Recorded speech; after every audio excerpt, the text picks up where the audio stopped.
Welcome to the Utah Epodcopalians. This is a podcast of the Episcopal Diocese of Utah, where we look at our unusual church in our unusual state or unusual diocese. And we kind of look at things that, maybe made us where we are today, some of the things on where we're going. We have the perfect guest for that today.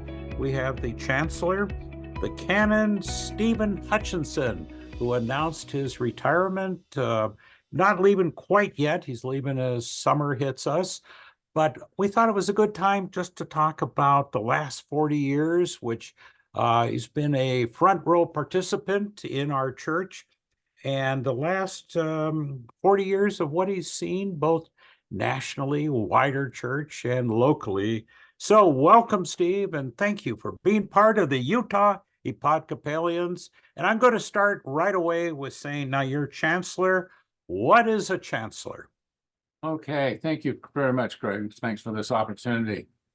In the Episcopal Church, chancellors are, by law, by canon, they are legally trained people. It means we're a lawyer in our jurisdiction. We are the lawyer for the leadership of the church. In different dioceses, this shows up differently. In many dioceses, a chancellor is the private counselor and legal advisor to the bishop only. In an increasing number of dioceses, the chancellor is more like a general counsel of a corporation or a large nonprofit organization. I'll talk about that a little bit more later, but the church has become much more of a sophisticated and complex client. So chancellors have had to grow into that role differently than when I first began, when people were talking about the good old days of the 50s and 60s. Yeah, we don't think of, we think of a priest, we think of an organist, a Sunday school teacher. Very seldom do we see a lawyer on the staff, but what are some of the things? I mean, obviously there's contracts and all that kind of stuff that you have, but let's just use the word ministry. What do you consider legal ministry? That's a good place to start. Well, I think I've understood it always and have tried to practice it this way, that the lawyer is trying to help the clergy and lay leadership of the church move forward into new forms of ministry and perform ministry duties really very well, but understanding that there are secular laws and there are constitution and canonical provisions within the church that govern what we do, so that it's effective, so that it's safe, so that the traces of authority and responsibility are clear, and that people understand their roles better.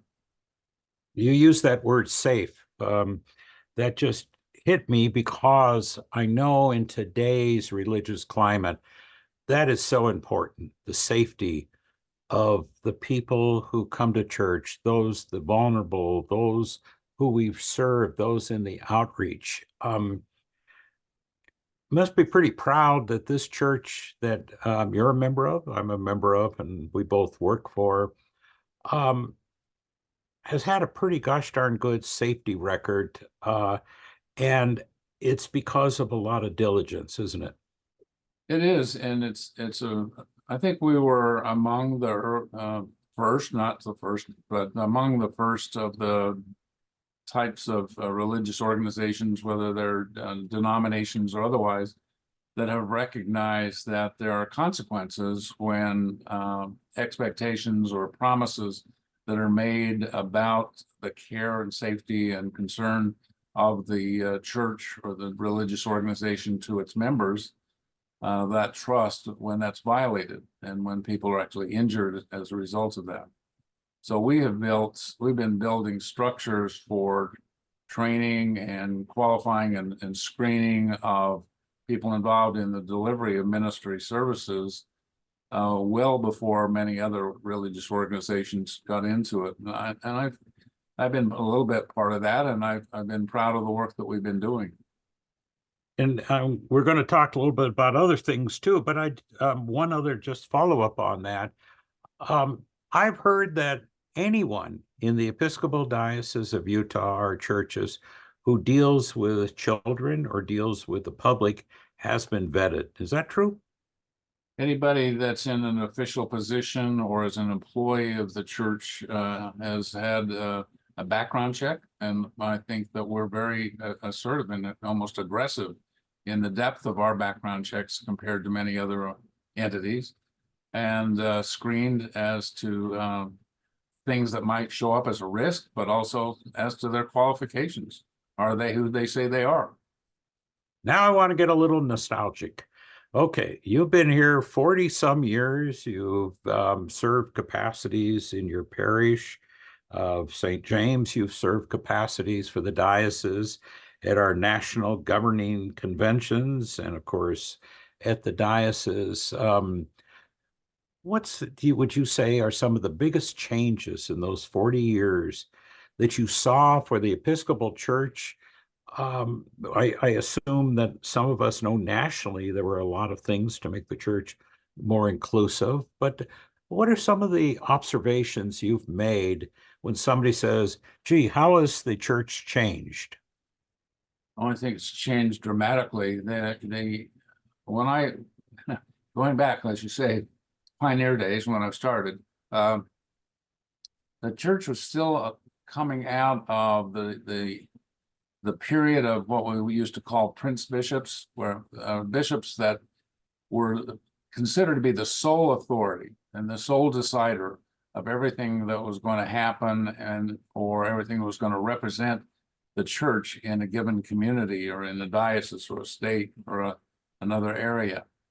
And one of the major changes that has been happening and continues to happen is that the authority, the representation, the presentation of the Episcopal Church as an entity has broadened to much more vividly include not just other bishops and priests and deacons, but especially the laity in lay leadership, in lay participation, in lay representation of the church and its ministries to the wider community.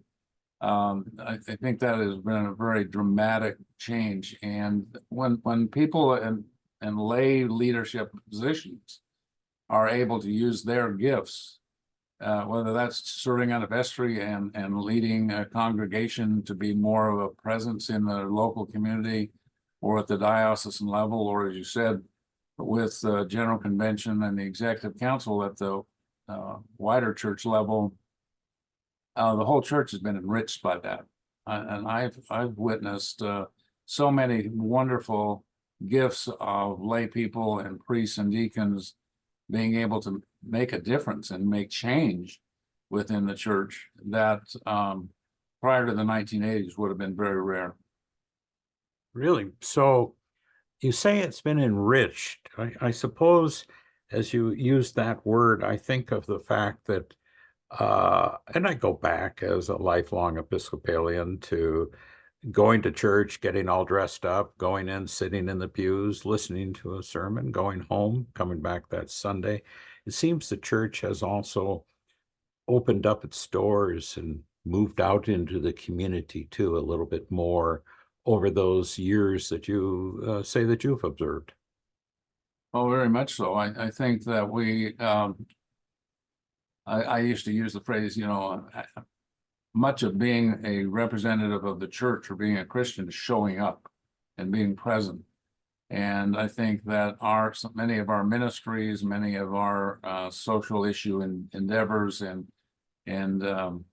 commitments have put us in relationship with parts of the population that we did not have a presence for in the past, whether that's racially or whether that's with the immigrant community, whether that's even with the aging.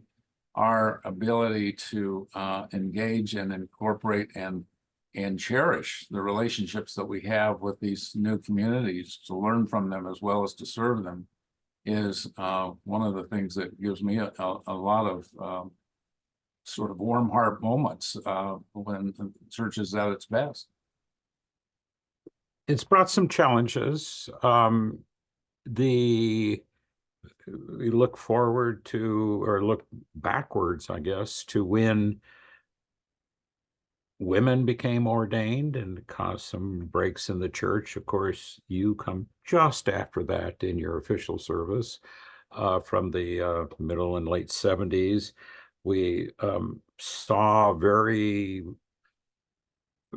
public breaks and discussions when we had our first bishop who identified as a member of the LGBTQ organizations and life.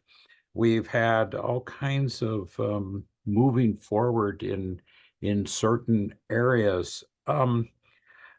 Those challenges that came, we weathered them. Are we better for them?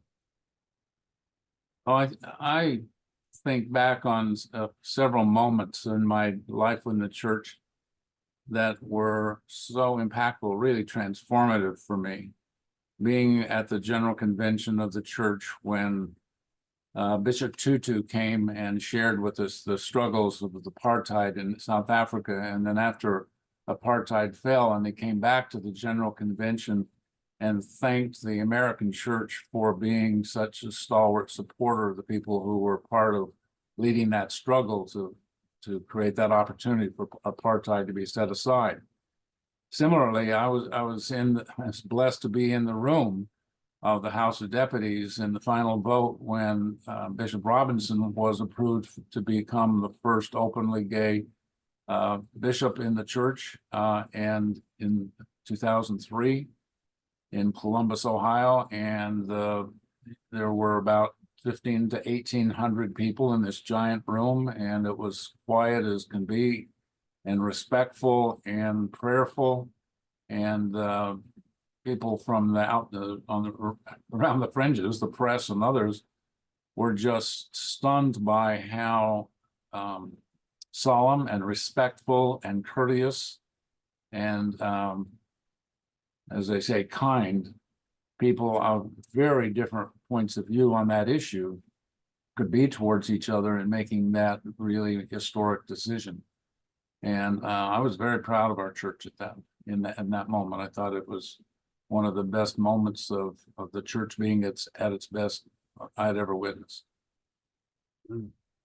I've been to some of those general conventions. I am impressed that when something happens, there's no applause, Yeah. unless it's a citation honoring somebody or whatever, but very controversial, that could be divisive. Things come up, and there is a prayerful respect and reverence to that I can see. I can feel what you must have seen, even though I wasn't there for that. Locally, yeah, go ahead. I could just for a moment. I interpreted some of that as a sense of recognition by the people participating and ownership of the moment, of the historic significance of it, and that they were there to participate in the best way they knew how, but they were there for future generations. I think there was really a recognition that there was a stewardship responsibility of the people in governance. So that's all the orders. That's bishops, priests, deacons, and lay people sharing in a moment of moving the church in a really dramatic new direction. We're talking about some areas that were very progressive at the time. Thank the Lord, they're now considered normal. It isn't like, oh, this is the first of this or the first of that, and this is whatever. It's now become far more inclusive. But that word progressive has always seemingly described the Episcopal Church. And that has happened locally too. You have witnessed, and in fact, you were chair of the selection committee that brought one of the first women bishops ever in our church, and the first in the West. We've had the ordination of women prior to that. We've certainly have embraced the inclusiveness of various factions that we have just talked about. In Utah, that's always a question that I'm asked. This is not known as the most progressive state. These are not known as the most progressive people, and yet our church is always kind of in the forefront, whether it's at the legislature testifying, or whether it's in our sermons, or whether it's in the people that we choose to lead. Why is that? It does seem that we are at a different place than so many people, so many other organizations in Utah. Oh, I'm not an expert on that, but in my observation, and I guess my interpretation, is that this is one of the advantages of being relatively small, of being small in numbers and small as a percentage. It gives you a little bit more freedom to be able to express what you believe to be the authentic reason for your being in this association with other Christians in this body of the Diocese of Utah. To be part of some of the significant milestones, as you mentioned. My mother, W. Hutchinson, was the second woman ordained as a priest in Utah. And families always, of course, taken great joy and pride in her ministry and to the people and that kind of thing. The opportunities to be a witness to very sensitive, very controversial issues in some ways is a little bit easier for a small organization than it would be for a really large diocese. Going back to the, well before I became so significantly involved in the leadership, you go back to the days of the civil rights movement in the United States and in Utah in the 60s, and then you go back to the issues like the death penalty, and the Episcopal Church and people from Utah's diocese were part of the group fighting to eliminate the death penalty, the rights of women, and people of all stripes. The opportunity to speak about things like even the MX missile project and the more recent things. Now, I have to say, though, that we can't overlook the fact that we also have some history, along with most other denominations, going back many, many more years, as you've been recently documenting, that those are not such proud moments. Mm-hmm. Treatment of Native Americans and so forth. We have a lot of history to overcome, and so I think that we would not want to lose track of that responsibility while we're trying to also contribute to a new way of thinking, a new way of being together, of treating each other, and representing what we think is God's will. You mentioned those that perhaps not just perhaps, that we weren't as we can use the word Christian in our beliefs too, or in our practice. You've also been involved with Navajo land and the diocese, the missionary district of Navajo land, and you have witnessed and worked with those very complex, controversial, and sometimes extremely tough issues. What is your advice to all those who come after you in your position and in your leadership on looking at those areas? If we're looking at reconciliation, we're looking at what do we do? How do we face that past? I think you have a unique quality that you can address that in advice to those who are after you in your position of authority and of government. Well, that feels like quite a challenge, but in a way, my experience of that responsibility, and that is partly informed by the blessing of relationship and the networking of chancellors all across the church. and of other lay leaders across the church over these many years and currently, that ours is a denomination that is, I want to say, careful and disciplined, and taking responsibility to be educated and to listen to the voices, all the voices, so that when we're making decisions and we're taking bold steps, in some cases, some people think reckless steps, but I think of them as bold steps towards reconciliation and healing and inclusion of everybody in the body of Christ, that we do it with care, and that each brings their own gifts and their own training and their own responsibility. And as a chancellor, I think that I have my personal things, but I try to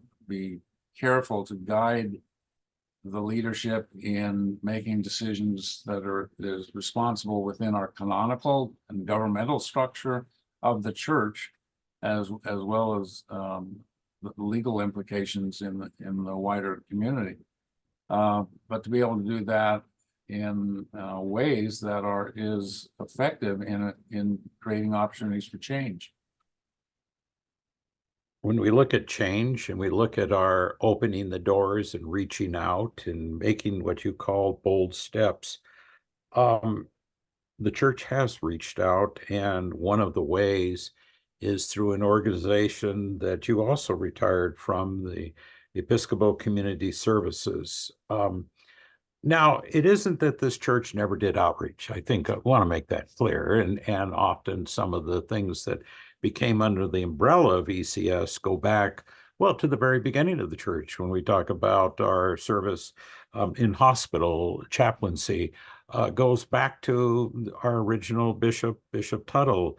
Our looking at youth goes back a long way, and even Youth Impact, one of the major outreach programs of the diocese and of a community, goes back many. But tell me, in ECS, in the Episcopal Community Services, some of the things that you saw that growth that really did meet the times that we have had in that 40 years that you've observed all this and actually worked in leadership roles on it.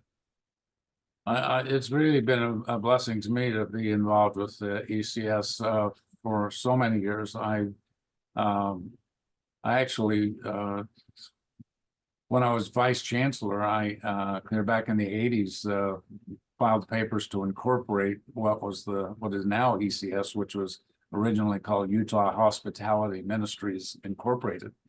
And at that time, under Bishop Bates, that was to create a vehicle for the Reverend Jerry Merrill and some of the other people working with the homeless population in Salt Lake to create a men's shelter. And the first big grants that the diocese gave to anybody after the sale of the hospital was a significant sum of money to that ministry to help the unhoused, especially the males on the west side. The ECS as an organization, that was the name it became in the mid-90s, has sort of a motto that we're here to address and try to meet ill-met or unmet needs in the wider community. And so that it starts with programmatically with ECS in the hospitals with the chaplaincy, training of chaplains, and employing and deploying chaplains now to 8 hospitals and senior housing complexes across the Wasatch Front. But it's also helping provide support, corporate support, fundraising, and so forth for Youth Impact, which is a very, very successful after-school program in Ogden, serving almost 200 children after school every day, or it's 4 or 5 days a week. Or the Art Empowers program out in White Rocks, and on the Ute reservation of children dealing with all manner of abuse issues or isolation issues, and being able to work through some of those problems with art projects and other things that are safe, effective, well-run programs that give the children a future. So those kinds of opportunities are part of ECS as an affiliate, sort of partner of the diocese. It is a separately incorporated entity, but it came out of the diocese. As you know, the first schools, first hospital in Utah were created as a result of the work of our first bishop, Bishop Tuttle, as you say. And that's part of the tradition of the Episcopal Church in Utah, for which I think we can be proud, but it is also the challenge is to live into that and to continue that kind of leadership in the wider community. One thing that as we kind of come to the wrap-up time of this, which I know we could talk forever about. That's I have 3 days. Yeah, that I've seen and you've seen. You've seen a lot more than I've seen, but you know, I just as I was talking to you, and like I had a little outline and I haven't followed any of it because the conversation that you offer has a way of bringing us to new ideas and new thoughts and new questions. And one is, we come up to a diocesan convention again. We come up to a time where you talk about lay leadership. We talk about clerical leadership, and the bishop, of course, Bishop Spiegel, who I think we both have just absolutely admired and enjoyed working with her. And I know it's your fourth or fifth bishop, and it's my fourth, I guess. But I wanted to ask, give a plug for people becoming involved in government, in the leadership of our church. I mean, you've been at it on the parish level, the diocesan level, and the wider church level, mostly elected positions. The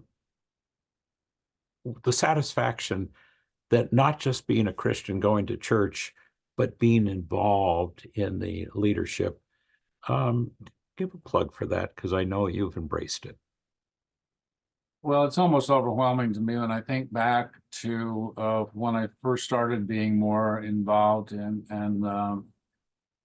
the people and the opportunities that influenced the path that I have been on since I was, frankly, in high school. I mean, I really go back to being a high school kid at St. Mary's in Provo, and Roger Wood being the priest, and he was a brilliant former lawyer, priest from California, who motivated kids my age to understand and realize they could be part of affecting change, whether that was on political issues or social issues or otherwise. And that really fed my soul in a lot of ways. And then when I was living in the East and being involved in a little sort of small congregation in central New Jersey that in its own way was trying to affect change in central New Jersey, which is sort of like a whole other world from Utah.